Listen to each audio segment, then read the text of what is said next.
Partout au Costa Rica, au bord de la route, de nombreux cafés et restaurants ont bien compris la fascination exercée par les oiseaux sur les visiteurs.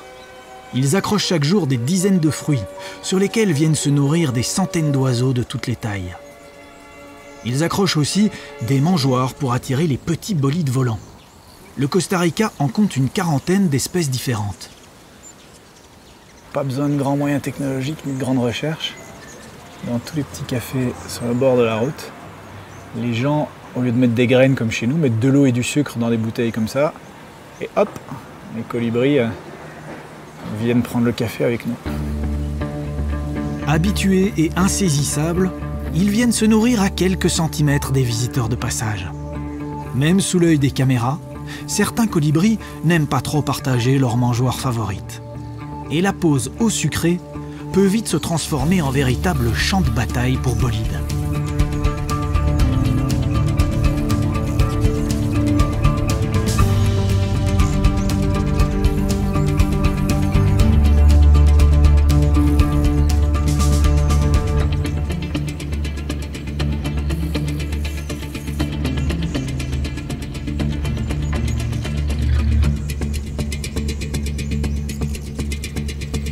Habitués à la présence des hommes et attirés par les fleurs, les colibris vivent parfois à quelques mètres des habitations.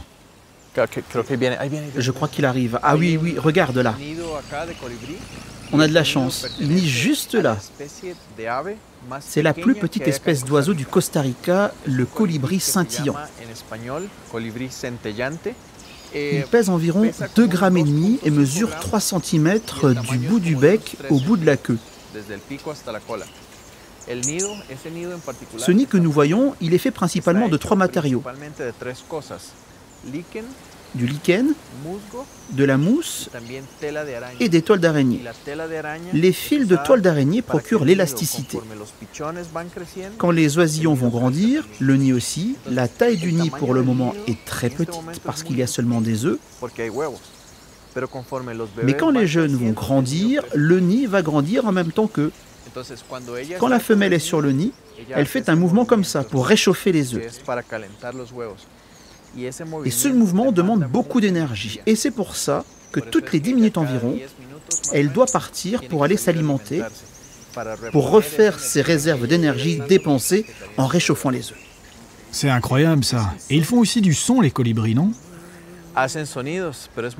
Alors ça, c'est très intéressant. On constate que les oiseaux très beaux, comme les colibris, qui ont de si belles plumes, ont rarement un beau chant. Par exemple, tu entends ce son. C'est comme un clic. C'est le chant d'un colibri.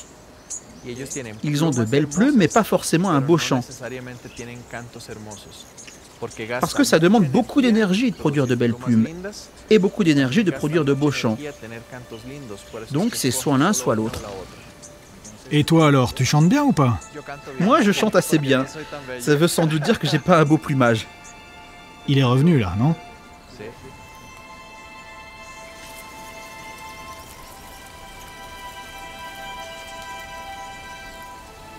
Dans cette vallée paradisiaque pour les amateurs d'oiseaux, la star n'est pas farouche.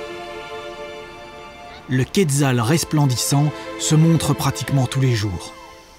Chassé pour ses plumes, il a déjà disparu dans bien des régions. Mais dans cette vallée-ci, les habitants ont planté des arbres par dizaines pour que les observateurs puissent mieux les voir. Étonnamment, le quetzal n'a pas peur des humains et vient volontiers se faire admirer jusque dans les jardins des maisons. Un oiseau hors norme, une quarantaine de centimètres sans la queue, mais jusqu'à 1 mètre avec celle-ci. Bref, une forme qui a bien du mal à rentrer dans le cadre. Et là, on a beaucoup de chance. Après, une fois qu'on l'a, reste à résoudre le problème de sa forme. Avec sa longue queue, on aurait plutôt envie de le mettre verticalement. Voilà. Mais là, c'est sans doute un petit peu moins bien pour vous. Un vrai cauchemar pour cinéaste animalier. Dans ces envoûtantes forêts à flanc de volcan, il n'y a pas que les oiseaux qui surprennent les visiteurs.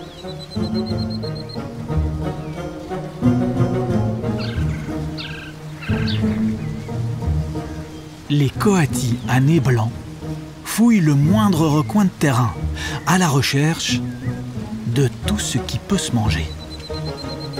Un groupe de coatis s'aglousse de tous côtés. Ce ne sont que des femelles et des jeunes. Les mâles ne seront acceptés que quelques jours par an, uniquement pour la reproduction. Pas farouches avec les humains, au Costa Rica, les coatis ont même tendance à courir vers les visiteurs en espérant glaner quelques nouveautés alimentaires.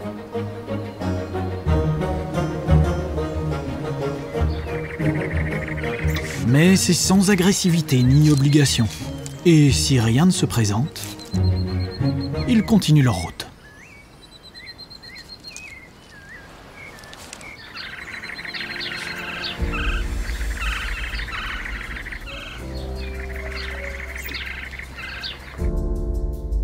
À l'ouest de la cordillère Talamanca, les volcans plongent vers le Pacifique. Au niveau de la mer, la forêt tropicale reprend le pouvoir. Et de jour comme de nuit, elle héberge un assourdissant concert.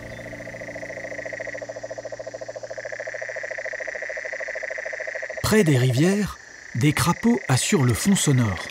Les plus gros pèsent jusqu'à 1 kg, mais ils ne font pas le poids sonore face à des millions d'insectes que cherche à nous montrer la biologiste Rebecca Quiros. Ils sont partout, ce sont les chicharras. Et demain, ils seront quelques millions de plus. Les insectes n'ont pas un squelette interne comme nous. Ils ont un exosquelette. Donc pour grandir, ils sont obligés de muer, de changer toute leur peau, toute leur enveloppe externe. Regarde ici, il y en a un qui sort. Ça va lui prendre un certain temps pour étendre ses ailes. Il faut que le sang, l'hémolymphe, remplissent les veines de ses ailes.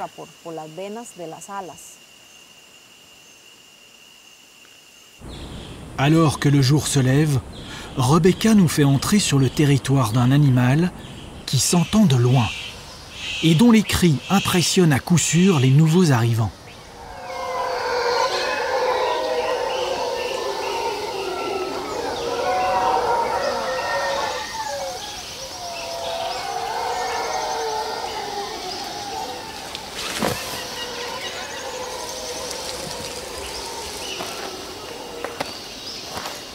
Encore quelques pas, et voilà l'animal. Regarde, ils sont ici tout près.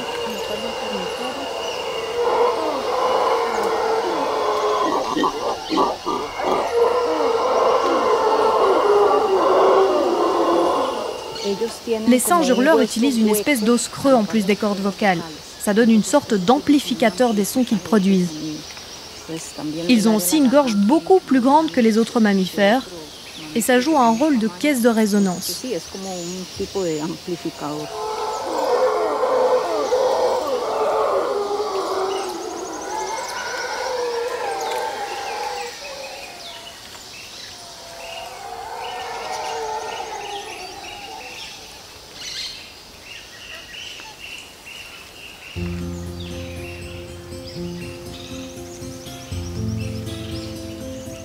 Au parc national du Corcovado, 3 autres espèces de singes sont faciles à voir pour les visiteurs. Les singes araignées, avec leurs longs membres souples. Les singes écureuils, sans cesse en mouvement. Et les capucins moines, moins farouches et volontiers chapardeurs. Pendant longtemps, ces singes ont été considérés moins intelligents que leurs cousins africains. Mais depuis, on a découvert qu'eux aussi utilisaient des outils. Ce fruit, on l'appelle le peigne des singes. Certains d'entre eux utilisent ce fruit pour se brosser les poils, d'où le nom. Ce sont surtout les singes capucins et les singes araignées qui s'en servent. Donc ils se peignent avec ce fruit. On dit se peigner, oui, mais en fait, ils ont beaucoup de parasites dans leurs poils. C'est pour ça qu'ils se grattent tout le temps, donc ça leur sert à enlever les parasites. Et tu crois que pour moi aussi ça peut fonctionner? Je ne sais pas, moi, même pour la barbe. Tu peux toujours essayer. Notre dernière étape est au large. Car en mer aussi, le Costa Rica a défini plusieurs réserves sous-marines pour protéger ses richesses naturelles. C'est vers l'Isla del Caño que nous emmène notre guide Ana Maria. Elle plonge dans ces eaux tous les jours, sans jamais se lasser. 1, 2 et 3, on y va.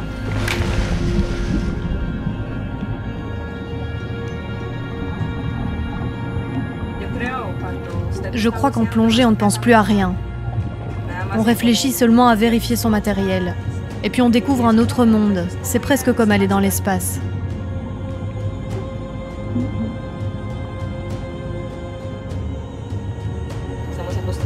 On est tellement habitué à avoir les pieds sur terre. Alors que sous l'eau, on découvre toujours quelque chose de différent, de nouveau. Et puis sous l'eau, non seulement on croise toujours des animaux, mais on voit leur comportement et on se demande ce qu'ils essayent de faire. Cette tortue, est-ce qu'elle cherche à se reproduire, à se battre, à manger, à dormir? Je trouve que plus de gens devraient avoir la chance de plonger.